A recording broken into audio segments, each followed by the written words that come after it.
Hey, but listen though. When you do cereal, it is a science, right? It is a specific ratio of cereal to milk. Everybody's unique. Everybody's different, and you got to get it right. If you don't get it right, then you screw up the whole dish. So you can knock it all you want to, but cereal, that's a serious dish we're talking about here. So what is the right ratio? Well, my wife's ratio is about a 3-to-2 ratio, a little bit in that range. I'm probably about a 1 to 2.5. A 1 to 2.5. Yeah. Is the cereal the 1 or the 2.5? The cereal is the 2.5. Okay, just checking. Yeah, I wasn't sure what we were making No. here. What? Do you like to have You were making cereal with soup. your milk? No. Well, I just made that up. I have no idea what the ratios are. I don't even the math actually fits there. No, what do I like to make in the kitchen? what was your game day meal as a pro? Game day meal.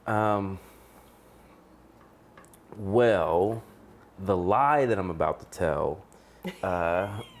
No, my game day meal was Subway. Yes, but we're gonna do a little,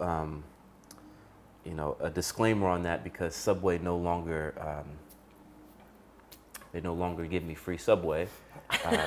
So I'm gonna say That's that, important. Yeah, yes. that's important. Yeah. So my game day meal was Subway. I would eat a small breakfast in the morning, just because it's really hard to eat anything that entire day.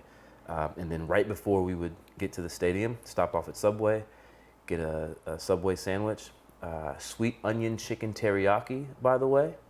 And they changed the bread, so I don't even know what bread it is on anymore. But yeah, sweet onion chicken teriyaki, foot long. I'd go into the equipment room. I'd eat that with the equipment staff because those are my boys. Yeah, and then go out and score 3 touchdowns.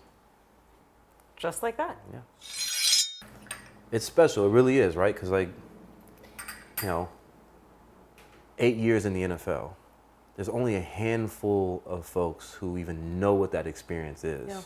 And it's special when you get to share that with people. And I grew up during that time, and you got to see that, and I got to see you evolve and you grow, and I know it's special.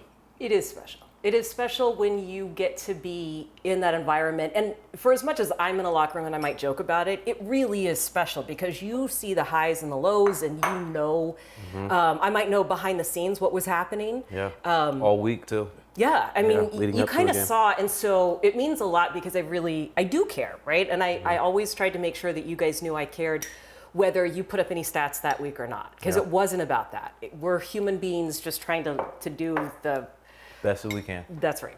Yeah. So I'm gonna get another meatball though. I think you probably should. Yeah. You know what else I thought was really cool about your class in particular, and the guys coming in now, is how much you committed to giving back to the community early on. Mm-hmm. Did you guys have conversations together about that, or did it just kind of happen that way? No, it just kind of happened that way. I think a lot of us, because we had so much success early on, right? It's like the entire community was involved in that success, right? Yeah. And so then when you're a part of the community in that way, it's like you see different things that you can be a part of. People ask you to be a part of, and then you kind of get ingrained in that. And then, we're competitors, so then when we get in that space, it's like, well, what more can we do? And then you grow and you see, other opportunities, and you just find your way.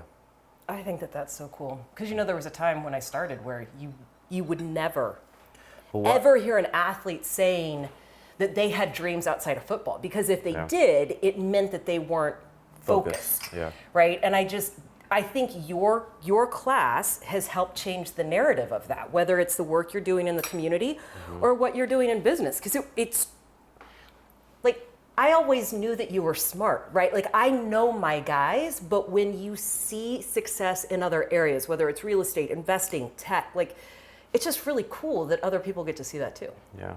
No, I appreciate you saying that. And I think for a lot of us, we also want other people to see us more than just football players, right? Like, That's why I like doing stuff like this, because you get to see a different personality, a different side of me, right? That I didn't get to show all the time. Because to your point, like I was so focused on football, my craft, and I'm still competitive. I want to win, right? Champions of Change game. I lost last year. I'm not losing 2 years in a row, right? I got to win. I know it's for a good cause, and we're raising money for local organizations, but I still want to win, Yeah. But yeah, I hear what you're saying. But I think we were unique in the fact that we had success really early as young men. This community, this region has been unbelievable to us. And so being able to share that with them, we all obviously see some things that we could do in the community. And so when you're a part of a team who knows what winning culture looks like, then we see things that we can be a part of. That is what winning culture is, right? Finding your role and buying in and then supporting where you can. I couldn't have said it any better. And cut. I Cook, You Measure is presented by Ascend Hospitality Group. Watch the entire episode and season on YouTube.